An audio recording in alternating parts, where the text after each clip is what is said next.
In War of the Spark, they printed a lot of cards. Teferi Time Raveler, an incredibly oppressive hate piece. Khan the Great Creator, who is incredible if you aren't playing Commander. And so many more crazy Planeswalkers. We got Feather, the flavor of the month Commander. Crazy haymakers like Finale of Devastation and Ilhag the Razeboar. But none of those caught my eye. No, the card I was interested in was God Eternal Oketra. It's pretty unassuming at first. It's white, and everyone knows white is bad. But there was something about Oketra that fascinated me. I love the idea of reusing your creatures, and how that would create advantage. But I couldn't just build a blink deck, because Oketra only cares about when you cast cards. So you want to play bounce effects, which is good, because casting them with Oketra on the board generates pseudo card advantage. But as we all know, white doesn't have proper card advantage, or ramp. Well, we have a bit of a solution to this. In terms of card advantage, bringing in extra bodies whenever we cast a creature spell is good, but it does mean that we can still flood out easily. Because of this, we run a lot of bounce effects. Stonecloaker, bounce White Mane Lion, play White Mane Lion, bounce Thraben Inspector, play Thraben Inspector. That's a lot of power on board for 6 mana. However, that's a pretty big ask. But you know how we get more advantage?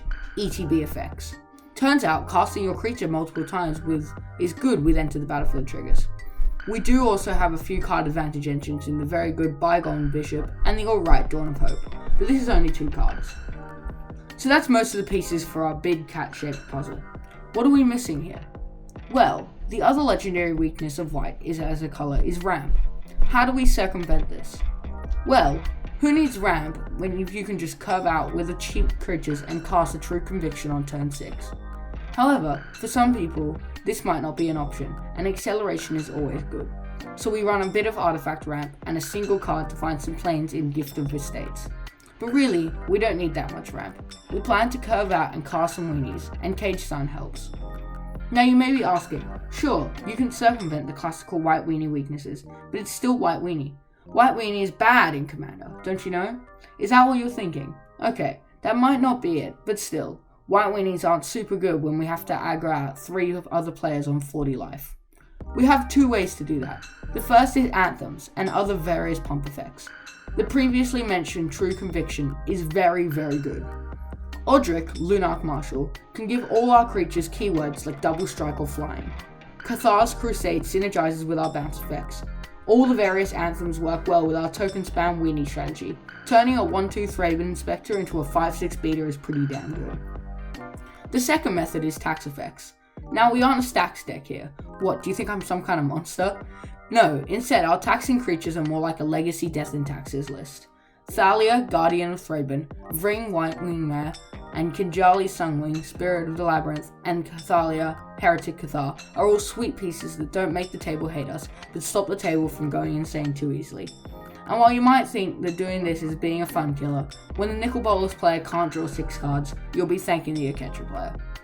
Other than that, we just play a lot of value cards. We play the Soul Sisters and Linden, Steadfast Queen, because it's always good to gain a load of life. We play Sun Titan, Bishop of Rebirth, and Revelog to get back our engine pieces and weenies. We play board wipes for when we aren't the ones on top, and both creature-based and non-creature-based removal to stop us from being crushed. We play cheap threats and creatures that can bounce the hell out of a lot of our board. The deck is just good, and it has good amount of card advantage, enough ramp to play its cards. It can turn weenies into threats. The deck isn't without flaws. It's weak to sweepers. It still struggles fighting against fast combos. If you can get rid of its anthems, it falters, and it isn't especially fast. But it's still a fun Commander deck, and you can get it for only a little bit more than $100. This is in no way a tuned list, but it can work, and it's white. One last thing. Everyone always goes on about how white is awful in EDH. How it's not got no ramp or card advantage, and how its typical white weenie strategies falter against 3 opponents on a higher life total. And yeah, it does have its weaknesses. But even then, with a bit of creative deck building, you can circumvent these weaknesses with relative ease, and you can get a fun deck out of the equation that plays very different from typical Commander deck.